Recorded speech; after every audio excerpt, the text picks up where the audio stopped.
If you ever wondered how to play a song or write a song, but didn't really have a lot of musical training or even a piano, let me start you with one of the core building blocks of songwriting and music making, which are chords.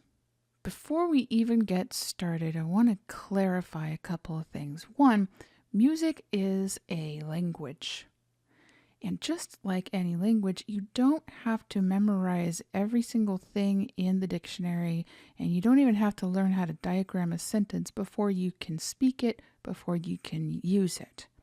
But just like a language, music has a bunch of different grammar rules. And depending on which language you're speaking, what dialect you're speaking, there are certain rules that make sense for certain contexts. So, for example, in language, we have letters, and those letters form together to make words. But just like in Scrabble, you can't just grab a handful of Scrabble tiles and expect them to form words. There does need to be some sort of logic and some sort of order to them to formulate something that's in our vocabulary. And just like letters to words, we can string some words together to make phrases and sentences. In music, the musical equivalent of letters would be notes. Those individual tones form notes. And then if you press a few notes together, you get chords. But not every note sounds great together, at least in these contexts.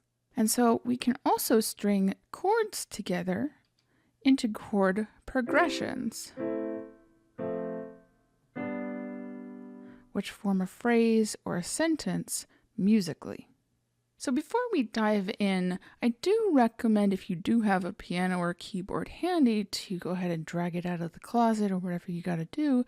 But you can also Google virtual pianos or download a virtual piano app so you can play along with this tutorial. I'm a big fan of learning by doing, and it's just going to be in your muscle memory just a little bit more.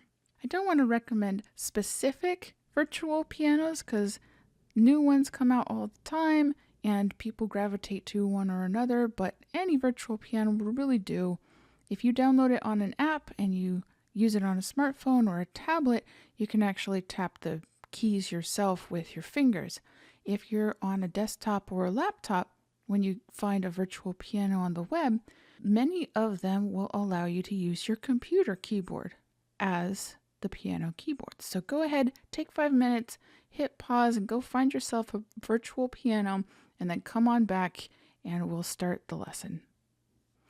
All right, so now we've got our virtual piano set up, and so let's orient you a little bit with the notes and what we're looking at. So for simplicity's sake, we're just going to stick with the white keys, and we're going to name each one of these notes. And the names actually are just letters of the alphabet from A to G. Those are the names of the notes.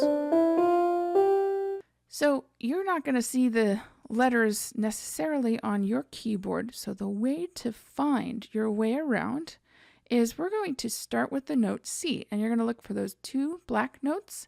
Immediately to the left of the two black notes is your C. And any cluster of two black notes is going to orient you to the C. So that's a C, that's a C, that's a C. Those are all C's. If you keep going to the right, it's going to go up in pitch. And if you keep going to the left, it's going to go down in pitch. And there's a specific special C that's right in the center of everything. If you've got a full 88 key keyboard or piano, there's one called middle C, and that's where I sit my butt in front of every time I go and play at piano. And that's kind of the center of the keyboard. That's where I base all of my playing from. Okay, so pop quiz. How do you find the C? Yep. Right there. Good job. All right. So here we go. We're going to start with the C. because that's just the easiest way I can orient you around and show you what I mean when I talk about chords. We've got C, D, E, F, G, A, B, and C. We start again up here and it keeps going until we run out of keys. Okay, so those are the names of the notes, but now I really want to talk about how to arrange all these letters into something that sounds okay. For example, if I were just to start playing a bunch of notes, they don't really sound, these are the Scrabble letters. They don't really actually form something that's in our vocabulary like a chord would be. So what a chord is and how to play one is we start with 1, 2, 3, 4, 5. And imagine that your thumb is a 1 and your pointer finger is a 2 and your middle finger is a 3, ring finger is a 4, and pinky is a 5. 1, 2, 3, 4, 5, 5, 4, 3, 2, 1. And we're going to start with C. And this is actually what we call a C scale. Notes in sequence right after each other. And we call it a C scale because that 1, that thumb, we're going to start at a C. Now to form chords is actually, thankfully, really easy on the piano because all we got to do is stick with our 1, 3, and 5. So every other note, every other white note is actually going to form a chord. And this is super helpful because on the piano, any white note will do to start. So check this out.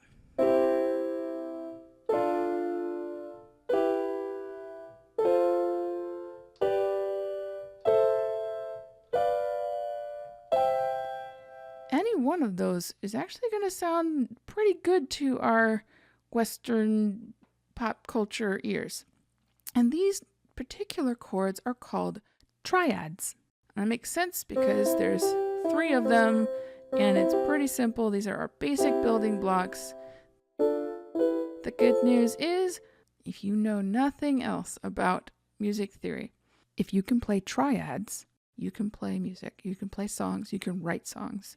For example, sometimes in our lives, we all have pain, we all have sorrow. See, you can already play. Congratulations. So you know that we actually started on that C, but that is because I have decided for you that we are going to be playing in the key of C. So that 1 where we're starting is also called a root note. And because we're starting there, if anybody talks to you about, okay, let's play in the key of C, or everybody says key signature, that's just our way of anchoring ourselves on the piano so we know what framework we're actually working with. So we're in the key of C because we're starting on the root note, which is that 1, which is the C. You don't always have to start your 1 on the C. For example, you could shift it down and you can start your 1 on the A in this particular example.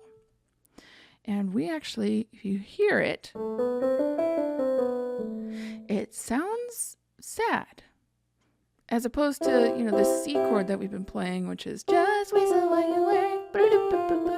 That sounds pretty nice and happy and cheerful.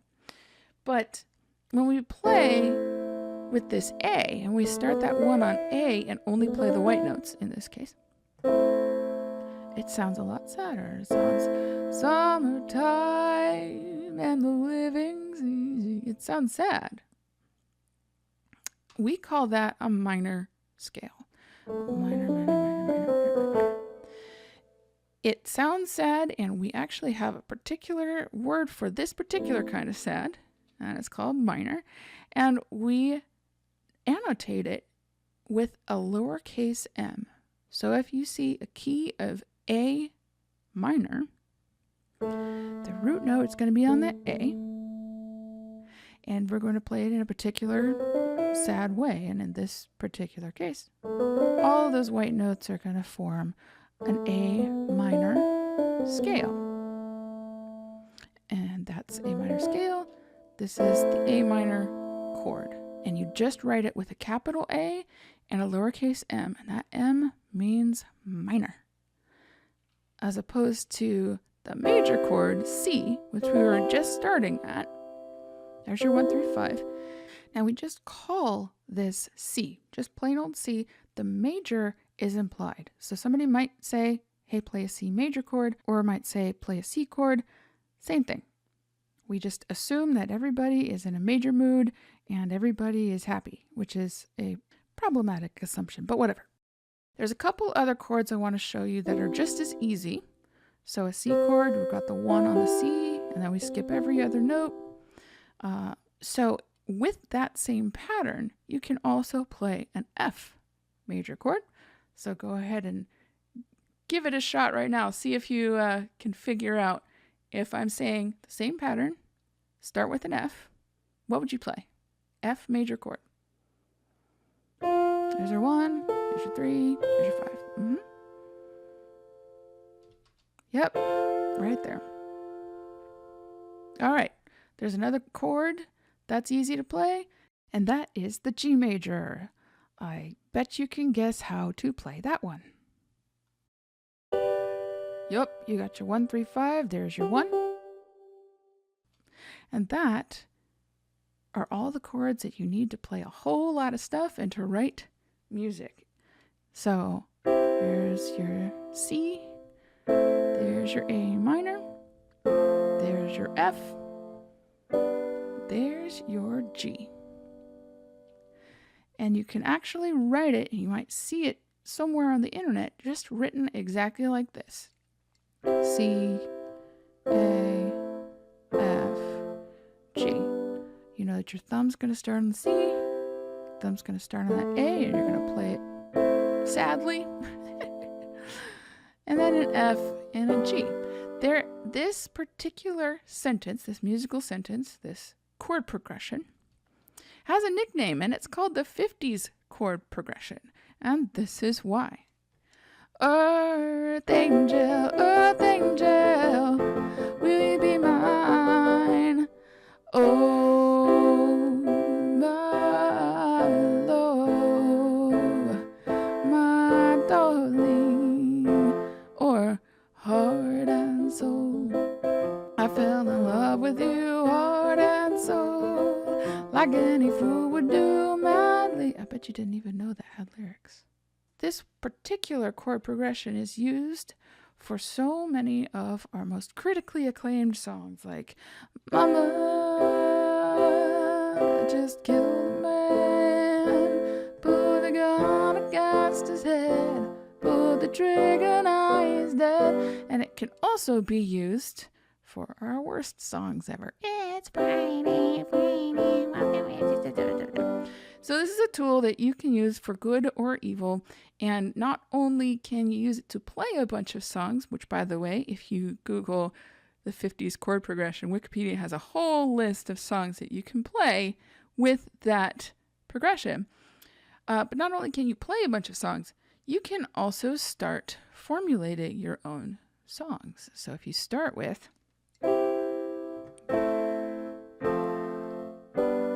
let's say that's part of your verse. You can now, if you feel like it, switch the order up and go, and then maybe in your chorus or your bridge, you switch the order up again and go like that. Or maybe you choose to not play one of those. You just go back and forth with a couple of them. The combination of these 4 chords, you can really arrange and rearrange and do whatever you'd like with them, and it's going to sound like it's a song. A lot of radio songs have this chord progression, a lot of them. If you looked up that Wikipedia article, it's also going to throw a couple of things at you. It's going to throw some Roman numeral characters at you. When we're talking about chord progressions, we like to write them in Roman numerals, and you can see down here, there's your 1 in Roman numeral, and it's in a capital, so that actually means it's major. And this is also in caps, so that's major. That's also in caps, that's major. So here we go. Here's our 2 chord. That's minor because it's lowercase. That's minor. This is minor. And this is a special kind of minor-ish. This is actually a diminished chord that's in a separate lesson, but just know that the 7 is a special chord.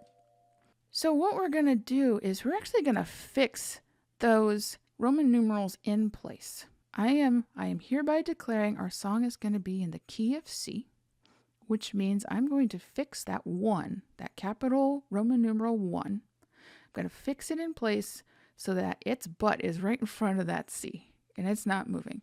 So here would be, we're playing a 1 chord because we're starting at the numeral 1. Now here's the 4 chord and the 5 chord. So we use the chord numbers when we're talking about the pattern of the progression, like the shape of that chord progression. And we use the letter names of the chords when we want to be specific about exactly what notes and which chords we're using within that pattern.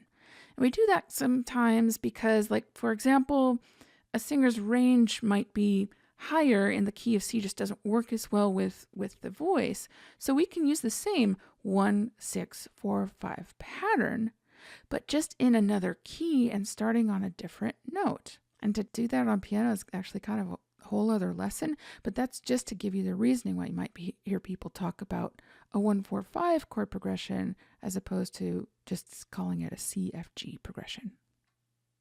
All right, you're ready for your pop quiz? So let's start with a blank keyboard. Where do you find the C? Yeah, you find the 2, the cluster of 2, and then you go to the left, and there's your C. And there's also a C, and there's also a C. And technically speaking, that's also a C, but you can't see the cluster of 2. That's an imaginary cluster of 2. Okay, how do you play a C chord? Got it? There's your C. You're just going to go 1, 3, 5. How are you going to play an F chord? And a G chord? And an A minor.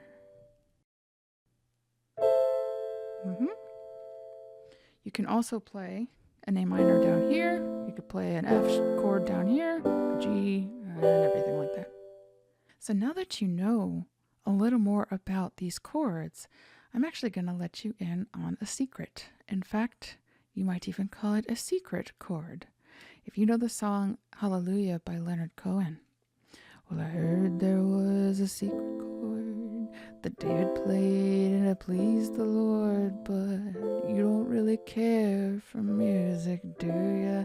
This is using the same patterns that we were going through, but this part in particular now will make sense to you. Well, it goes like this: the 4th, the 5th, the minor fall, and the major lift. The baffled king composes hallelujah. That is actually embedded in the lyrics. And so now you know what Leonard Cohen is saying when he's talking about the 4th, the 5th, the minor, and the major. So I hope you enjoyed this lesson, and if you want to learn more, particularly about songwriting, how to put these chords together, how to write lyrics, how to write a melody with those chords, tips, tutorials, come sign up for my email list at songwriting.littlespiral.com, and I'll let you know about live workshops, trainings, tutorials, and anything that I can do to help you on your songwriting journey.